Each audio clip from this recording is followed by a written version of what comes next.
ClearValue Tax is wrong. And why does it matter?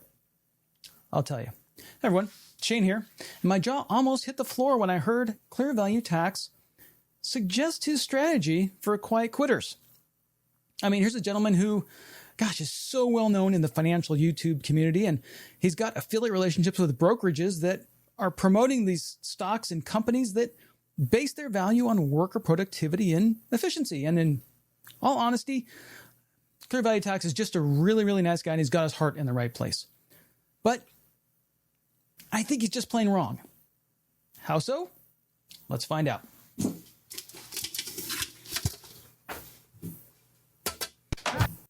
Hey everyone, future Shane here. Past Shane is an idiot. Attempting to record in a helmet. While he works through that whole mess, an obvious question from ClearValue Tax supporters is, who are you to talk about CVT? Now, in my mind, his friends call him CVT. So, of course, I call him Mr. ClearValue Tax. But, super question. Let's go to the tail of the tape. First off, clearly, Mr. ClearValue Tax is an industry leader in the financial YouTube space. I, on the other hand, have no standing whatsoever. Actually, I feel like I'm sinking into negative space here already.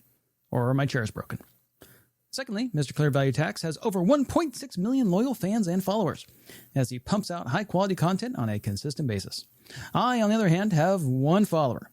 Hi, Mom. And I'm happy I figured out how to turn the camera on. Lastly, and most importantly, it's painfully obvious from that chiseled jaw and perfectly coiffed hair that Mr. ClearValue Tax is a perfect specimen of the human race. Whereas I, bald and just not tall enough for my weight, would probably still lose a Homer Simpson lookalike contest due to a little too much Homerness. Aside from those major differences, hey, I've got some life experience. I worked in the service industry, the retail industry, the tech industry during the dot-com bubble, and in the real estate during the 2008 crash. So from fast food to fast tech, I've seen a lot. And look at that. He's back. Goody. Oh, all right. Gosh, hope you got all that. That was earth-shattering. Whew. Okay, right on. Let's go to the video. So listen, don't do anything that I wouldn't do.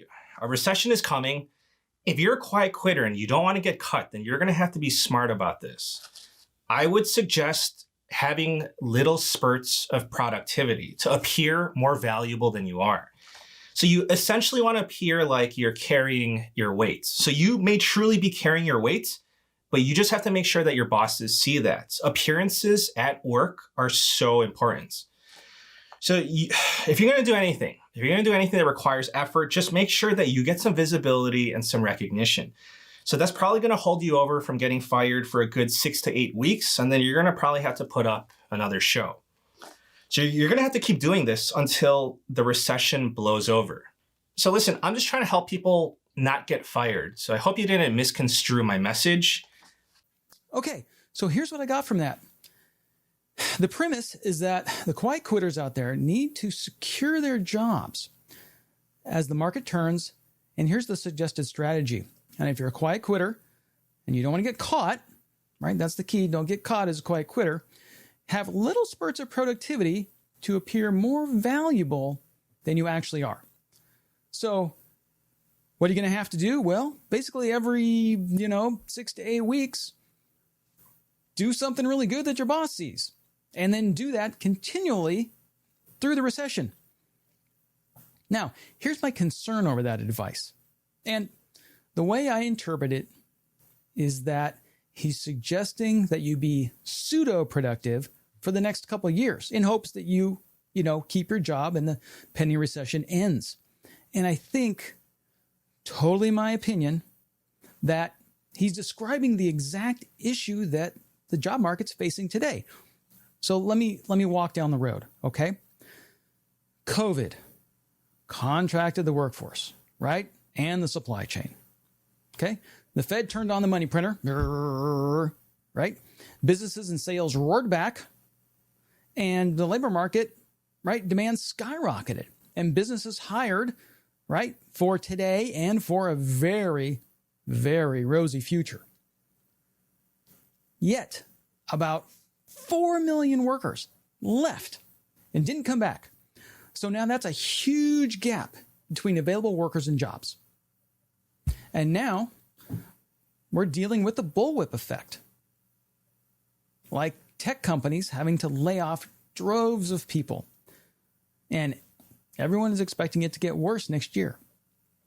Now, you add in a sprinkling of Fed, which, they're just looking for job demand to lessen as it continues to ride the Fed funds rate up until it gets a handle on inflation. And so, having said all of that, isn't it possible that businesses, in essence, are really just trying to fill in the gaps because of all the quiet quitters they hired in a frenzy, right, in reality? And quiet quitters probably took these jobs with the best of intentions and the highest of hopes and are now disillusioned and apathetic.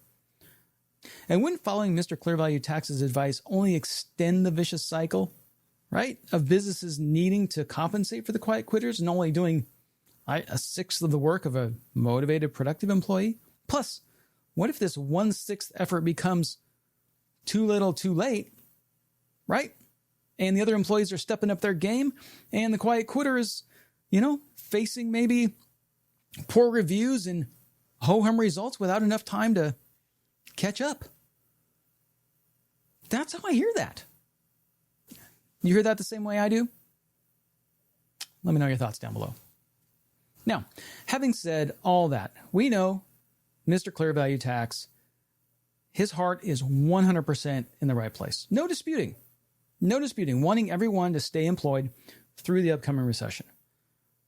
Holding on to that job.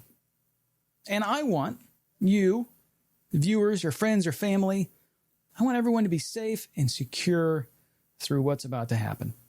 So let me share my advice to those of you thinking of trying to extend your quiet quittingness for the next couple of years. And please know, I am coming to this with the same goal of you keeping your job safe and secure through the tough times ahead. Are you ready? Hold on to your butts.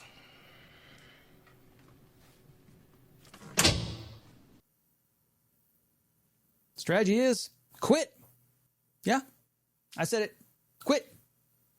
Now, I say that very tongue-in-cheek, and you're saying to yourself, but Shane, you just said you wanted the quiet quitters to keep their jobs safe. Correct. Didn't say which job. And I'm not an HR specialist, so, talk to your friends, talk to your family, talk to a professional. But my thinking is only that if you have the means, you have the ability, and you're not happy with your job, you may consider a change now. And here's why. We are still seeing job hiring growth. The last jobs report, came in at roughly 250, 260,000 jobs added, well above the 100,000 that the Fed feels that we need for population growth. And Jerome Powell, JP to his friend, so of course I call him Mr. Powell. He said that decreasing job openings is a good idea. Yet, as of right now, businesses are looking for superstar performers. So if you can make the move, right, to a job or industry that you think you might be excited about, right, do it now. Put yourself in the best position, right? You'll have lots of time before the recession kicks in to get your training, get ramped up, and get performing up to speed. And really secure your position through the tough times. And you're going to look especially good compared against the folks that are doing just the bare minimum every 6 to 8 weeks. In fact, if more people move to jobs they love and are excited about, businesses will replace a quiet quitter with a superstar and increase overall productivity and reduce job demand and, help us get out of our reflationary period and smooth over the recession that's to come. And with wages still high and competition really low for that next job, it may be the perfect time to make a move. Agree? Disagree? Share your thoughts below. And again, with all respect for Mr. ClearValue Tax and his commitment to providing excellent content to his viewers, go check out his channel. if you're not already following him. Now, I'm going to go find a blacksmith for this. And lastly, no matter what, always remember